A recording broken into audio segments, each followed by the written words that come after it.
This is MechaPaint. Today we're going to look at taking one of my favorite video game IPs and transferring it onto a different video game IP. We're going to make Crota in Roblox. So we're going to take, we got this reference art here. I've added a bunch of photos. Now what I did was I just went to Pinterest and I looked for some photos that look pretty cool. And then I copied them using the old Control-C. And then I came in here and I pasted them using the similarly old Control-V. And that's all I did. There are no files that I had to download and use in a certain format or anything like that. I just went in there and copy and pasted. So what we have here is the default Roblox character. You can access that by opening the model menu here and then clicking on Roblox. It's as simple as that. You'll see front, left, up, back, right, back, down. And what we want to do is basically we're going to transfer some of this stuff onto this. And let me show you how I'm going to do that. I think we're going to start with this right here, which says it's Crota. I'm just not used to seeing him standing like that. So I guess that's fine. We'll use him. And I'm going to go up here to, meshes. And I'm going to make sure that we've selected the torso. And I'm going to shift click on the lock. That will basically lock everything else. So if I start painting, it's only going to paint on the torso. And then I'm going to faithfully recreate this entire thing. Or here's another thought. I could just overlay this and use that. I might do that instead. That's probably a little easier. So I'm going to zoom in on the image a little bit here. And I just want this to go over the chest area. So I'm going to click in this little menu up here and go to overlay so I can see what I'm looking at here. I'm going to zoom in just a little bit more. There we go. And it might be easier if I just turned off the legs and arms so I can see only that part. And I want that to be on his chest area. So roughly there. And one other thing before I start painting, I'm going to turn skip steep faces. I've got this off. And normally this would be on and this would prevent it from leaking over the edges. But I'm okay with it leaking over the edges here because I want to make sure that I'm going to use this center button here. I want to make sure that the sides match up the front. So I'm going to zoom in just a little bit more, make sure we got plenty to work with here. And I'm just going to click and draw and paint over that until all of the area looks like it's done. And I'm also going to go up here and going to set this to save camera relationship. That's important in case I mess something up. So it looks like it got all that on the front. We're going to go up here and go to restore camera relationship. And so that pops this back into place, pops the camera back into place. And now I'm going to click down here at the very bottom and just rotate it just a little bit and paint over on the side one more time. Restore camera relationship, rotate a little bit, and I'm going to shrink the brush down just a little bit too. And I just want to paint a little bit on the side here. And I'm going to do the same on the other side. Looks like it already got some of that. That's okay. And then go back to front, do a restore one more time. Boy, I'm bad at that. And then I'm going to paint over it one more time in the front. There we go. Now I'm going to close this up. And you can see that I got some stuff on the sides that I can use then to orient how it's going to look on the sides. So I'm going to turn it to the side a little bit. I'm going to go click on front just to make sure it's completely as isometric as possible, I guess. And I'm going to click down here at the bottom. And this should let me only, if I click anywhere on this area here, it's only going to let me rotate around that one axis. And so that's what I want there. And on the side, we're going to use part of his side on this one. So again, I want to make this roughly big enough to fit over the window. And then I'm going to zoom in. And we'll go to overlay. And just for the heck of it, I'm going to rotate it just a little bit like that. I'm also going to turn on symmetry. And in theory, this will let me, as I paint, it's going to paint on the other side as well. But as you can see, that's not quite how it worked out, is it? No, because what it did instead was it painted across both parts. But that's actually kind of cool looking. So we're going to go with that. Awesome. Back. There we go. And for the back, since I've got symmetry turned on, what the heck, we're going to make up the back. We're just going to paint it like this. And as you can see, it's painting symmetrically. This should look pretty interesting. Not bad. There we go.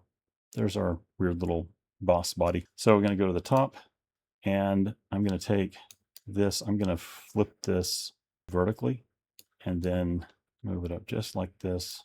Zoom in a little bit. We still have symmetry turned on. That's going to work for us. So we're just going to paint in like that. Oops, unintentional. So that bleed over there happened because I had the skip steep faces off. If I turn that on, then when I go to the top and I try that, it should completely ignore all of the side faces because they're steep relative to the position that I was just painting. And then I'm going to do the bottom too. So we'll click on bottom, and it doesn't really matter. No one's really ever going to see this part. There we go. Oops, spot. Just a few spots. There we go. Perfect. So now we have our body, and I'm going to turn the arms back on, and here are the legs. So we want to do the arms next. I'm going to hide the legs, and on the arms, I'm going to hide the torso too. So now I'm going to go to the paint section here and scroll down to my references, and I'm going to pull back up this guy. It's upside down, and we will flip him back up. And we're going to grab part of his arm here for the arm, and I'm going to rotate it a little bit and overlay.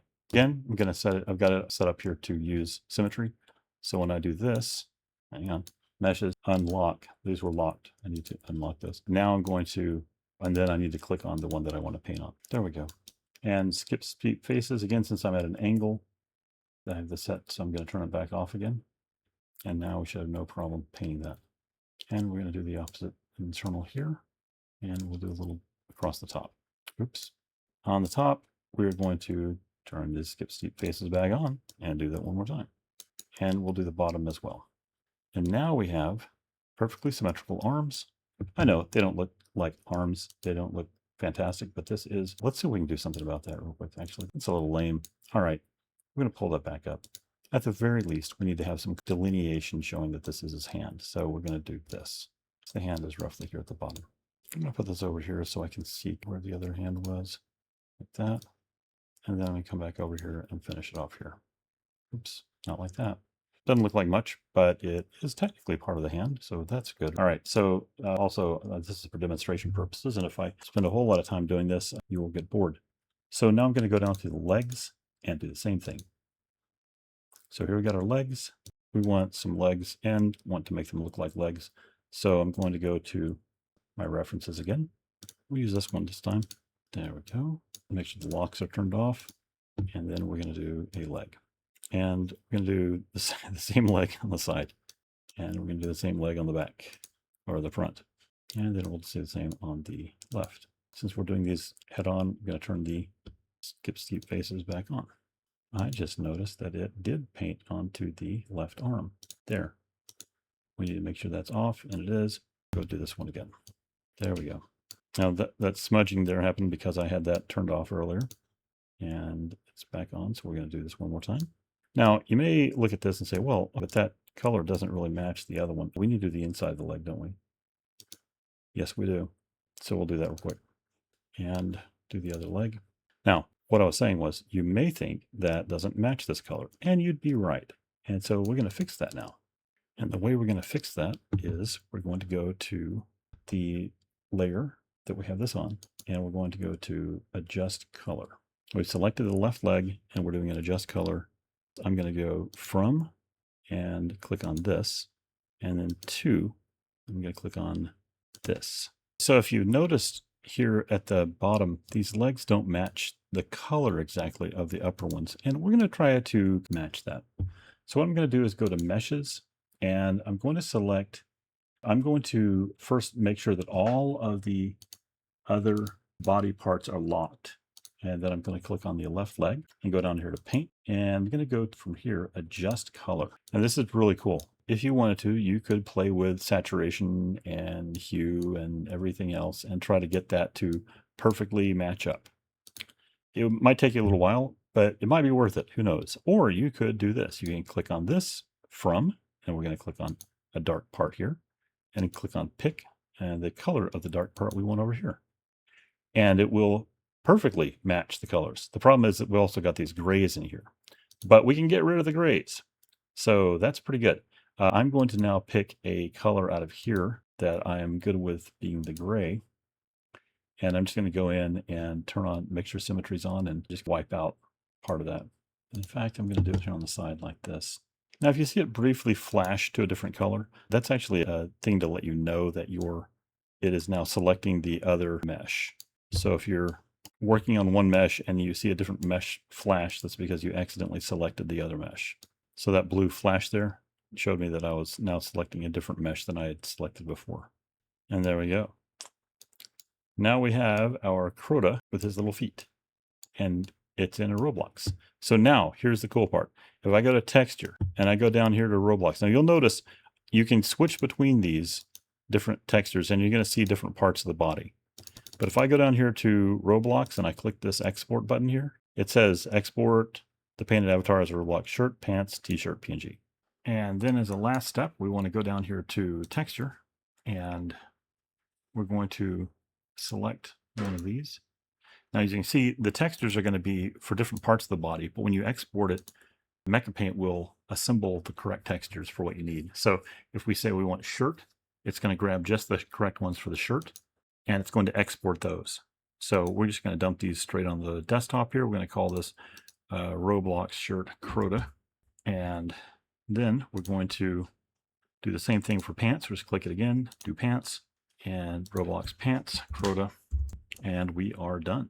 And now we're in Roblox Studio. I'm going to go import those. So we're going to go to the import here, menu item, and we're going to pick both of our clothes. We have the pants and the shirt.